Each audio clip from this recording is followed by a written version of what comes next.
today. Thank you, everybody, for joining us today for this very important update. Thank you. From inside. Go ahead, brother. All right. First, I would like to start by saying that as of 6 p.m. this evening, everyone housed in the dormitory setting in East Jersey has been issued 2 masks. Now, I want to be clear that the issuance of these masks was not out of any altruism from the administration, nor the implementation of any safety measures from on the state level. We were given these masks out of, actions by members of the inmate population that are considered essential, the kitchen workers who are tasked with feeding everyone inside this institution, and they walked off the job. So by them walking off the job, the administration decided finally to give us masks to people that it's impossible for us in the dormitory setting. It's 80 people housed in this area. So in the average bed distance is maybe 4.5 feet. So since this pandemic began, we have been asking for, especially since the CDC recommendations about everybody wearing facial coverings. So no one in the inmate population goes home at night. So the only way for the COVID virus to get inside the institution is either from guards or civilian staff. So we always said that it was a bad idea to house all of the kitchen workers in one area. So despite that, our protest, they did it anyway. So now the kitchen workers now have to work around guards and civilian personnel. Then they leave their job. Now, they aren't issued any masks. They were not issued any masks. So earlier today, one of the kitchen workers actually fell out and had to be rushed to the hospital. So they evacuated the kitchen, gave the members of the inmate population masks that were there. But when their shift was over, they told them that they couldn't keep the mask, that they had to throw the mask in the trash. So when they did that, all the kitchen workers were walked off the job. And nobody, everybody refused to serve the inmate population to feed. So that would have made the staff have to serve everybody. So you got close to 1,800 people in there. So that was an untenable situation. So they came around and actually issued masks at 6 o'clock. So this is the first time, and we're the only ones that have masks, mind you. The rest of the population, they go without. And the only reason that they gave us masks was because, now those people that are housed on tour are at risk of contracting the virus and then bringing the virus back to the dormitory, to their housing unit. So now you potentially have 80 people that's at risk at any time. So, and that's just one incident.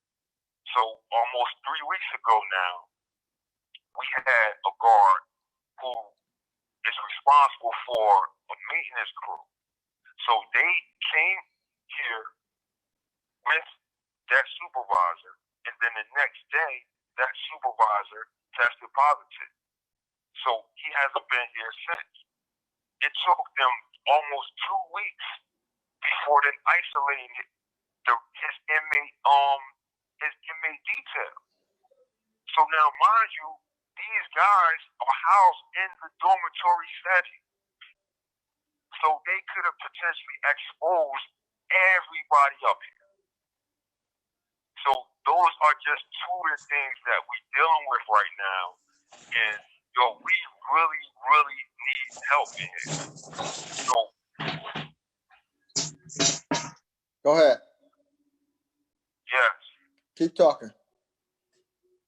All right. So, we hear, everybody, the governor and everyone else talking about a vulnerable population with the care centers and the veterans homes, etc. But everyone seems to be forgetting about the 19,000 people that's housed in these carceral institutions in New Jersey, in the state of New Jersey.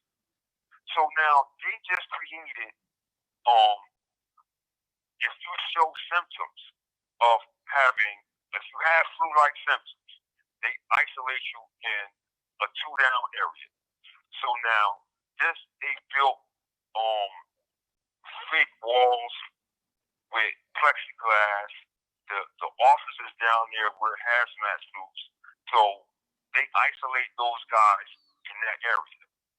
If you have risk of being in contact with someone, civilian staff, or another inmate that may or may not be positive, they send you to another area. So they isolate you for 14 days or so from there. If you don't get worse or deteriorate, then they will send you back to the inmate, back into the population. So they did that to 2 inmates up here that were housed here in particular. One is in the hospital. He's in the hospital right now. So on 2 different occasions, this guy went to the medical staff. Like, yo, I don't feel well. My head is light, etc. And they told him, yo, you have an ear infection.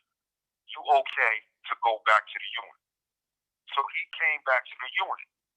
2 days later, they had to come up here and get him. We haven't seen him since. Another guy who happened to be on that repair detail that the officer tested positive for COVID, they came up here with masks, hazmat gear, disinfected his area, and we haven't seen him since. So we are exposed, and everyone is talking about, taking care of their vulnerable population, but what about us? We are a part of that vulnerable population. It's not like we can go home every single day and isolate. We can't do that. So we just need, somebody to give our situation voice. And all we asking is, do we not have a right to dignity, equal dignity under the law? You don't have to care about the inmate population, but now you have guards that interact with us on every single day, and then they could potentially take that COVID virus home to their families. So now you get a surge in hospitalization and all that other stuff that comes with being positive for the virus. So it's really a dire situation. So what is your ask? What do you want? What do you want us to help do? Well, for one, the first thing is Governor Murphy just signed an executive order, right? And during that time, one of the reporters asked him about who would be affected by the executive order. So his immediate response was, if you have been convicted for a violent crime, you are excluded. And then he went to name 3 particular crimes, as an example. But what I'm saying is, you have people here. Now, when it's politically expedient, they laud, success stories. Guys that have gone through NJ STEP programs, for instance, which I am a graduate of, with honors, I might add. But because I have been convicted for a violent crime, I'm automatically excluded from that interested population. So I'm just one person. Now here it is. I haven't had a charge in 20 years. 20 years. I would be the example of what success looks like. Of a person who's participating in his own rehabilitation, that's doing everything that's being asked of them, programming, I'm doing everything. But because I'm convicted of a violent crime, I'm automatically excluded from participating in, those guys, that population that's being released based on his executive order. Like, I don't understand that. I don't understand that. How much time have you served? I've served, this year will be 30 years. 30 years.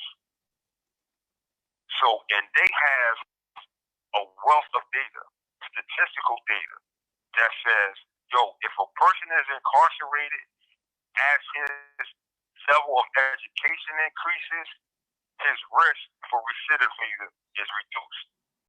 So almost to the point where, particularly with the ND STEP program, they have a recidivism rate of 1%.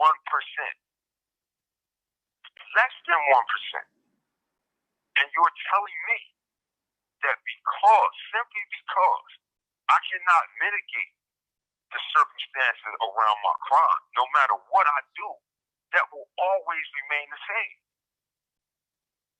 So because I'm convicted for a violent offense, I can't even be considered. Do you think that COVID now becomes a death sentence, a potential death sentence towards you? That's exactly what it is. That's exactly what it is. What can we do to help? You tell me. Go ahead. What can we do right now to keep COVID from being a death sentence to you?